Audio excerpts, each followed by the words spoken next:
देश की पूर्ति के लिए इस राज्य का गठन हुआ था। चारों तरफ से सरकार, इससे पूर्ववर्ती सरकारें विफल नजर आ रही है। इससे पहले आज 8 महीने से हम लोग आंदोलन कर रहे हैं। हम लोग जहाँ जहाँ गए, सरंडा के अगर जंगलों में गए तो वहाँ अवैध रूप से वनों के लकड़ियों की कटाई हो रही है। अगर धनबाद के कोयला क्षेत्र में गए तो अवैध रूप से अरबों का कोयला का कारोबार किया जा रहा है।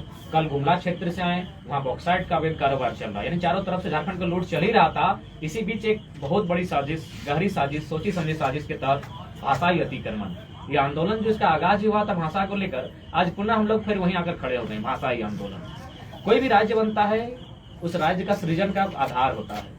आज अगर भारत देश की बात करें तो 1953 में सबसे पहले 2 राज्य आमने सामने आए थे, तमिलनाडु और आंध्र प्रदेश।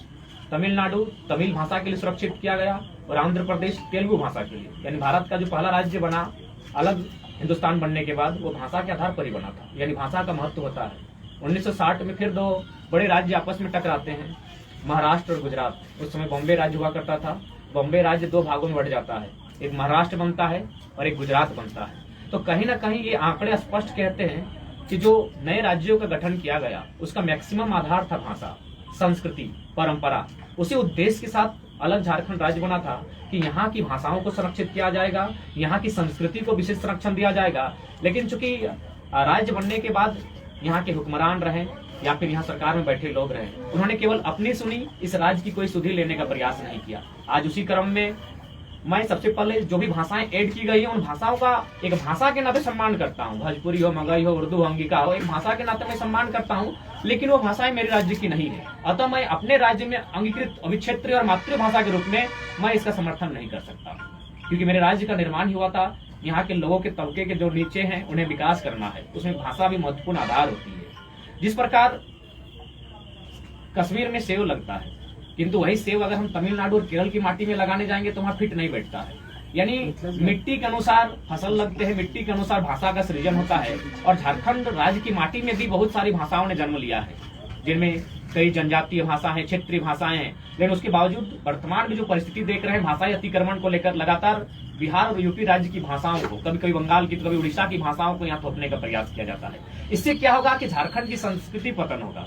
और किसी भी व्यक्ति को अगर समाप्त करना है तो बड़े बड़े विद्वानों ने कहा है, उस व्यक्ति को लाठी, डंडे और हथियार से ना मारिए, उसकी भाषा, संस्कृति और साहित्य से मार दीजिए। वो इंसान, वो समाज स्वतः नष्ट हो जाएगा। तो स्पष्ट झारखंड को नष्ट करने का प्रयास चल रहा है। इसीलिए आज लोकतंत्र के 4थे स्तंभ के माध्यम से झारखंड की जनता जनार्दन तक संदेश देना चाहेंगे कि आज आप लोग एकजुट होकर अपनी लड़ाई को लड़ें। नहीं तो आने वाले दिनों में हमें एक अपनी सभ्यता, अपनी संस्कृति को अपने स्वयं अपने हाथों से, अपनी आंखों के सामने नष्ट होते हुए देखना होगा।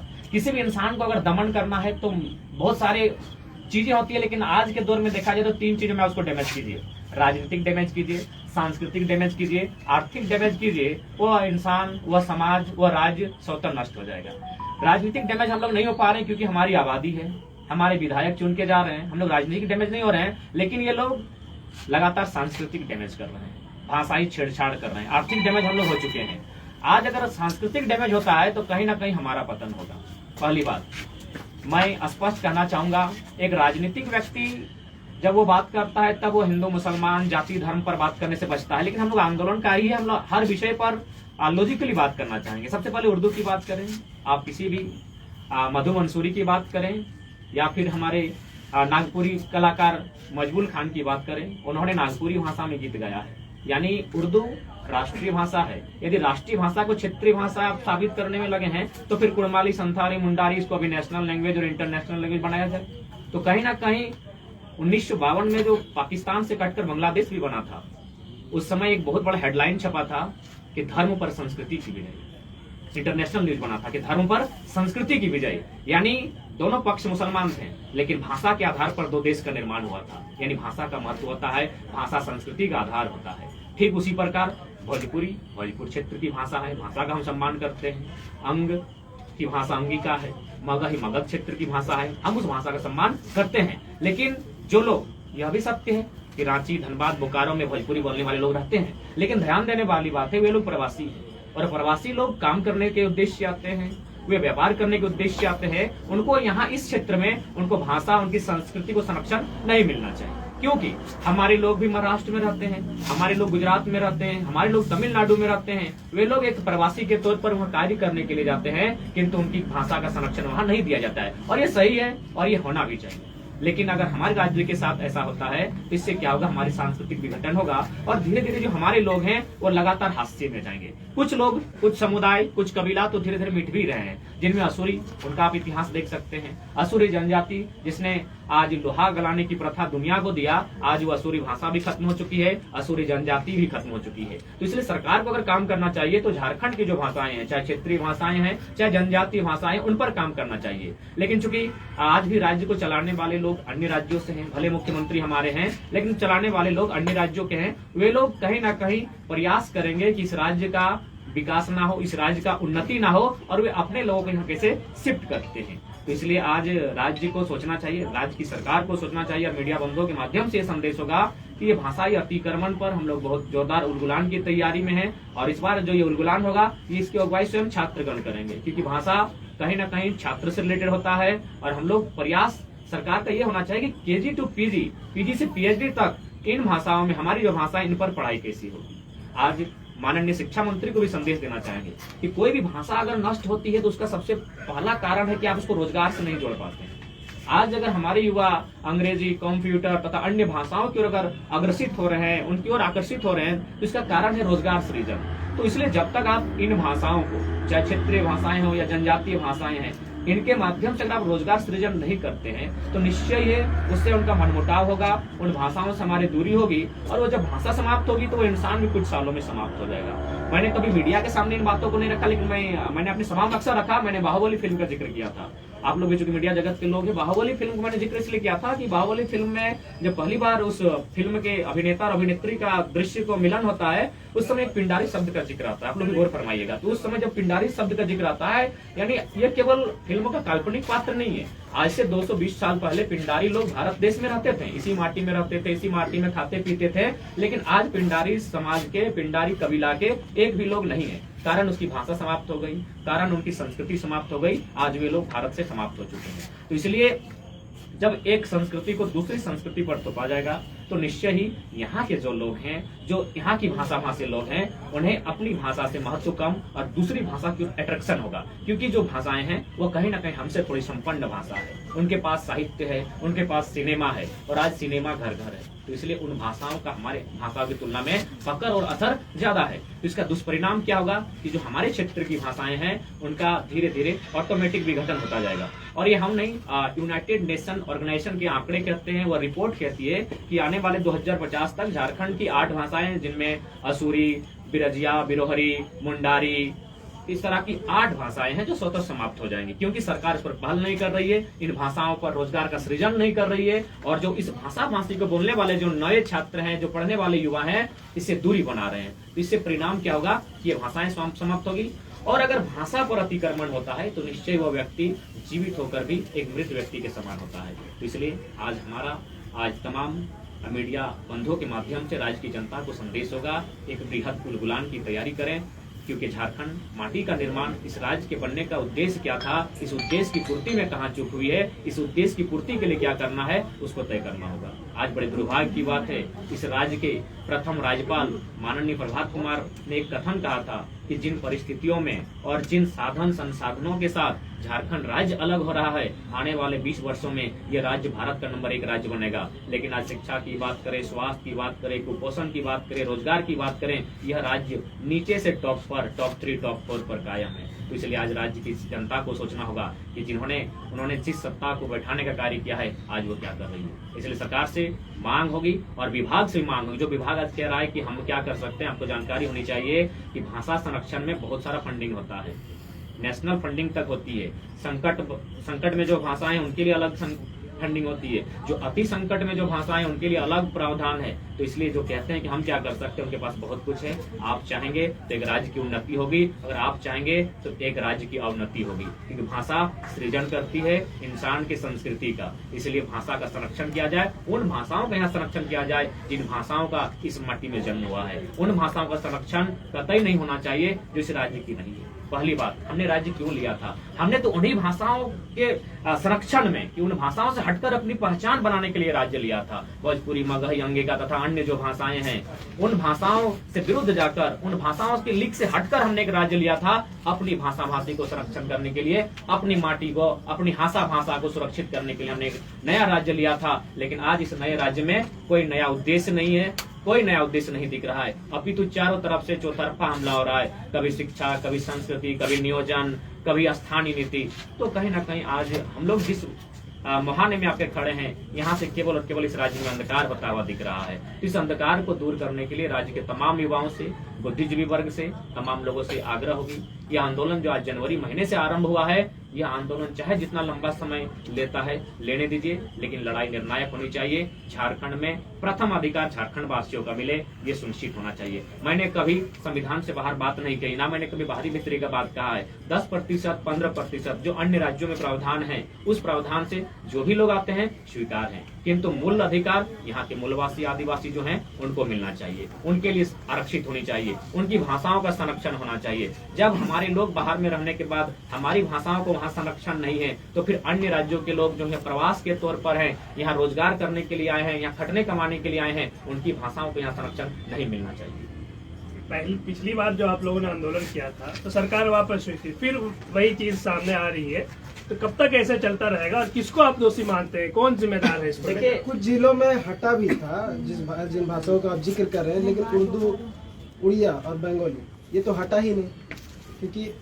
उसके बारे में, उसको लेकर आप लोग का जो विरोध था उस देखिए, चूंकि विरोध नहीं, देखिए सबसे पहला बात है कि ये आंदोलन 2 जिलों से प्रारंभ हुआ था। अगर पूरे राज्य के लोग इस आंदोलन से कनेक्ट होते तो सभी भाषाएं हटती। उसके बाद जैसे उड़िया का जो मामला आता है, फिर बंगला का मामला आता है, चाहे अन्य भाषाओं का मामला आता है, एक बॉर्डर होता है। बॉर्डर की सीमा पर अगर अन्य राज्य भी हैं और इधर झारखंड, उधर अगर बंगाल है, तो निश्चय ये सीमावर्ती जो 10 किलोमीटर 15 किलोमीटर दायरा आएगा, ये वहाँ के लोग इस राज्य की भाषा को बोलेंगे और इस राज्य के लोग उस राज्य की भाषा को बोलेंगे। तो उसके आधार पर स्थानीय भाषा तय नहीं होती है, उसकी हवा बहती है। तो ठीक उसी प्रकार चूंकि धनबाद बोकारो से आगाज हुआ था, तो वहाँ पर मैंने मगही और भोजपुरी को लेकर विशेषकर लोग काफी उबाल में थे, क्योंकि वह क्षेत्र बंगाल से सटा हुआ है, वहाँ तो भोजपुरी और मगही का सवाल ही नहीं बनता है। तो इसलिए काफी जोरदार विरोध हुआ था, सरकार बैकफुट पर आई थी। लेकिन उसके बावजूद इतना बड़ा आंदोलन होने के बाद आज सबसे पहले धन्यवाद कि झारखंड की तमाम मीडियाओं का, क्योंकि अभी तक ये नेशनल न्यूज नहीं बन पाया, जबकि लोग लगातार 8 महीने से आंदोलन कर रहे हैं। इसलिए आपको बहुत बहुत धन्यवाद कि आपने आंदोलन के लिए इतनी भूमिका निभाई और आपके माध्यम से इस आंदोलन को गाँव-गाँव तक हम लोग ले जाने में सफल हुए हैं। तो निश्चय सरकार कहने का मतलब है, मैंने स्पष्ट कहा है कि सरकार बेशक राज्य के लोग चला रहे हैं, लेकिन उनके पीछे जो मुखट्टा बनकर खड़े हैं वो अन्य राज्यों के हैं। चाहे मैं खुलकर बात करता हूँ, माननीय सुप्रियो भट्टाचार्य हो या श्रीमान पिंटू श्रीवास्तव हो, उनका आंदोलन से कोई वास्ता नहीं है, ना उन्होंने कभी जेल की यातना सहा है, ना कभी उनके बदन पर कोई लाठी चला है। तो वे लोग इस राज्य का मर्म को नहीं जानेंगे। यह राज्य वे लोग जानते हैं जिन्होंने अपने परिवार का, अपने सुख, अमन, चैन का कुर्बानी दिया है, उसके बाद राज्य मिला है। तो वे लोग बेहतर जानते हैं कि राज्य की क्या स्थिति होनी चाहिए। अच्छा, अभी राज्य में जो चल रहा है, जो परिस्थिति है, उसको लेकर क्या कहेंगे? देखिए, राज्य की परिस्थिति निश्चय ही बहुत विकट परिस्थिति है। खासकर मैं कोयलांचल के क्षेत्र से आता हूँ। वहाँ हाल ही 4 दिन पहले एक रात को हम लोग क्रॉस कर रहे थे, देखे मैंने प्रशासन के सहयोग से 10 अवैध कोयला की गाड़ी को मैंने पार किया गया जीपी रोड में। तो चारों तरफ से लूट मची है और इस पर सरकार की कहीं ना कहीं हिस्सेदारी बन रही है, और सरकार की हिस्सेदारी के कारण स्थानीय प्रशासन भी मौन है और चुपचाप धड़ल्ले से लगातार इस राज्य को लूटने में सब तमाशा देख रहे हैं। इसीलिए राज्य के युवाओं को संदेश यही होगा कि राज्य आपका है, यह राज्य का निर्माण आपके लिए हुआ है, आप किस प्रकार इस राज्य के भविष्य का निर्धारण करते हैं ये आपको तय करना है। नहीं, वो बात नहीं है। जो सरकार आप लोग में ध्यान दे रही है कि अपनी राजनीति के हालात पे ध्यान दे रही है, मेरा सवाल ये है। वो सवाल वो है, देखिए, सरकार यदि उथल पुथल में है तो भाई स्पष्ट है ये सरकार उसके लिए दोषी है। सरकार उथल पुथल क्यों है, इसके लिए सरकार दोषी है। सरकार के नीति नियमावली दोषी है। तो सरकार को अपने विषयों पर काम करना चाहिए। राज्य की 3.25 करोड़ जनता को उन्होंने विश्वास के साथ चुनकर आने का काम किया था। उन्हें उनके हित के लिए, उनके रक्षार्थ हेतु नियम बनाने चाहिए थे, लेकिन ये नियम बनाती है 10वां 12वां पास करने वाले मजाक का विषय बन के रह जाता है। हमने भी मामा घर से मैट्रिक पास किया है, तो क्या मेरे मामा घर वाले लोग मुझे वहाँ जमीन प्रदान करेंगे? कतई नहीं करेंगे। तो फिर 10th और 12th वाले यहाँ से कैसे झारखंडियत की मान्यता को प्राप्त करेंगे? तो सरकार कहीं ना कहीं नीति नियम, अटपटा नीति नियम बना रही है, जिसका इस राज्य की विधि व्यवस्था से, इस राज्य की उन्नति से कोई सरोकार नहीं है। नहीं, जिस तरह से सरकार अपना बचाने के लिए कभी छत्तीसगढ़ जाती है तो कभी खूंटी जाती है। राज्य की जनता अहोपहो में है कि हो क्या रहा है। राजनीतिक संकट को लेकर जो चीज चल रही है उस पर आपसे टिप्पणी चाह रहे हैं? देखिए, राजनीतिक संकट तो निश्चय ही चल रही है। एक सरकार बचाने में है, दूसरा पक्ष सरकार को गिराकर अपनी सरकार बनाने में। और ऐसी परिस्थिति में देश को सबसे पहले आज सिर्फ राज्य की बात नहीं कीजिए, पूरे भारत देश में लोकतंत्र जो चयनित होकर जो विधायक संसद चुनकर जाते हैं, यह व्यवस्था कहीं ना कहीं मजाक बन रही है। जबकि हमारी अनुसूची 10 में दल बदल का कानून है, उस कानून को मजबूती करने की आवश्यकता है। आज संसद को सोचना चाहिए। वास्तविकता है कि आप जिस दल के साथ चुनकर जाते हैं, आपको उस दल में बरकरार रहना है। अगर आप उस दल को छोड़कर अन्य दल के विधायिका को ग्रहण करते हैं तो उसके पहले आपको इस्तीफा देना होगा, फिर आप अन्य दल से जाके चुनाव लड़ सकते हैं। लेकिन ये व्यवस्थाएं मजबूत ना होने के कारण आज वास्तव में लोकतंत्र का पतन होता हुआ दिख रहा है, राज्य में नहीं, भारत देश में। तो लोकतंत्र के पतन को अगर फिर से उन्नत करना है तो आपको इन विषयों पर सोचना होगा और इन विषयों पर कानून बनाने होंगे। रहा सवाल राज्य का, राज्य निश्चय ही आज एक टीम है जो चाहती है कि सरकार को बचा के रखें, एक टीम चाहती है सरकार को हटाकर सरकार बनाए। लेकिन पिछले का काम लगातार जनता कर रही है और लगातार जनता शोषित हो रही है। नहीं तो 40% खनिज देने वाला राज्य आज हिंदुस्तान का बहुत सुंदर राज्य होता है। अच्छा, कौशल विकास योजना कैसे देखते हैं आप? जिस तरह से लड़कियां रोते बिलखते काम कर रही है तो कुछ को रेस्क्यू किया जा रहा है। देखिए, कौशल सामने प्रमाण है आपके पास, 10 लड़कियां आई हैं 2 दिन पहले। कौशल विकास योजना जब अखबारों के पढ़ने से या फिर सामने कोई बात करता है बड़ा अच्छा लगता है, लेकिन जब वो धरातल पर जाता है तो उसके बहुत दुष्परिणाम सामने आता है।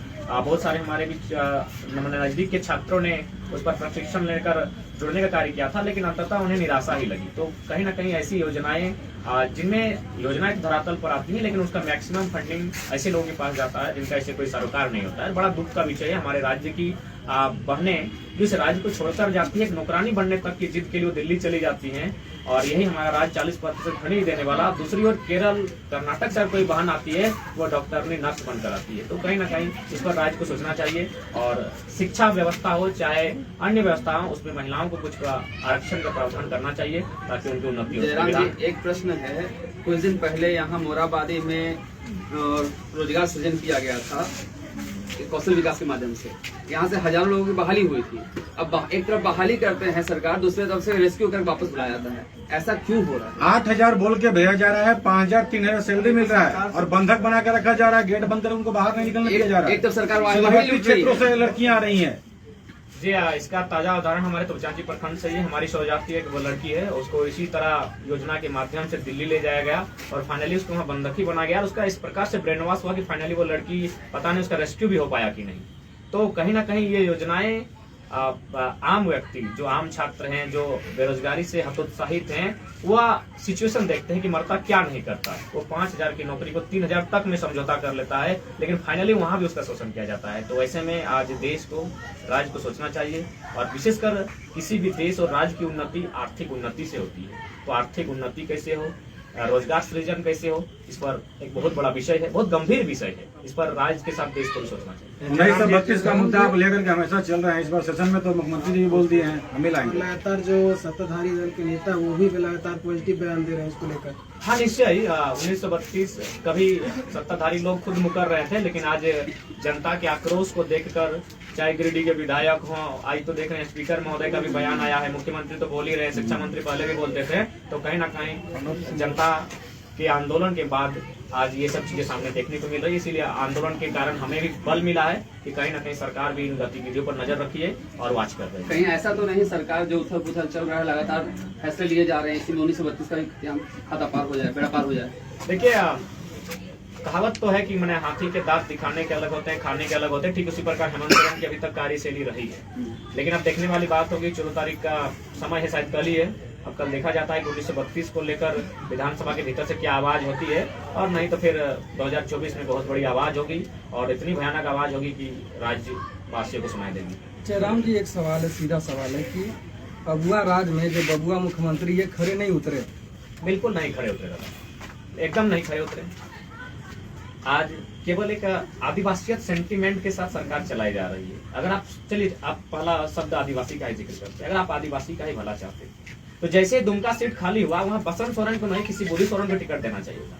पूरी तरह परिवारवाद किए हैं। इसके बाद कल ही हम गुमला गए थे, वहाँ एक सूचना मिली कि कोई एक आदिवासी हैं जिनका शायद एसडीओ में ज्वाइनिंग होने वाला था, लेकिन नाम नहीं लेते हैं, जेएमएम के बहुत कदावर नेता हैं, बहुत मान्य है। उन्होंने कहा क्या तुम एसडीओ बन के करोगे, हम लोग तो राज्य बनाएंगे तब तुम एसडीओ को ऑर्डर देना। आज वो इंसान कैंसर से जूझ रहा है और इधर और फाइनली ऐसा लगता है इस राज्य को पूरी तरह से लूटने के बाद इस राज्य को छोड़कर अन्य राज्यों में बस बसाव कर लेंगे। जयराम जी थोड़ा सा विलम्ब से आए थे, ये 9 भाषा जो शामिल किया गया है उसी को लेकर आप ये बात करते हैं। तो ये तो कल गए थे टीआरआई में आपके लोग, लेकिन मुख्यमंत्री हेमंत सोरेन तो खुद से ट्विटर पर लगाए हैं उसे। इसका मतलब सरकार तो स्वीकार ली, चूंकि जगन्नाथ महतो जब बोकारो से धनबाद से हटा था तो उस समय तो बोले थे कि आंदोलन करने वालों के चलते नहीं हटा, सरकार खुद हटाई है। ठीक है, अगर सरकार खुद हटाई है तो फिर से हटाइए। दूसरी बात, जो अन्य राज्यों की भाषाओं का यहाँ ऐड किया गया है उनका हम समर्थन नहीं करते। बाकी झारखंड की माटी में, झारखंड की संस्कृति में बहुत सारी ऐसी भाषाएं जो दफन हो चुकी हैं, उनको अगर सरकार में सामर्थ्य है तो उनको रिसर्च करके फिर से उठाएं। और 9 से 11 कोई आपत्ति नहीं, क्योंकि बहुत सारी भाषाएं हैं जो झारखंड की ही हैं, लेकिन व्यवस्था न होने के कारण, उसमें उचित शोध न होने के कारण वो भाषाएं कहीं ना कहीं विलुप्त हो चुकी हैं। तो सरकार अगर चाहे तो उन विलुप्त भाषाओं को उठाकर लाने का प्रयास करें, जैसे असुरी भाषा हो गई तो उसका हम लोग खुले मन से स्वागत करते हैं, क्योंकि झारखंड की माटी की भाषा है। लेकिन अगर अन्य राज्य की संपन्न भाषा को अगर आप लेकर यहाँ आने का कार्य करेंगे और जो क्षेत्रीय भाषा नहीं है तो उसका भाई हम लोग असहमत है और असहमति के लिए आंदोलन भी करेंगे। कैलाश यादव ने कहा कि मगध राज की मांग करेंगे अगर भाषा हटेगा। तो ठीक है, तो मगध राज का लोकेशन देखा जाए, वो मगध राज का लोकेशन कहाँ आता है, मांग कीजिए, हम लोग सहमत हैं। क्योंकि ये तो जहाँ तक मैंने सुना है, यह न मगध राज्य में झारखंड था न कलिंग में था, यह एक स्वतंत्र क्षेत्र था।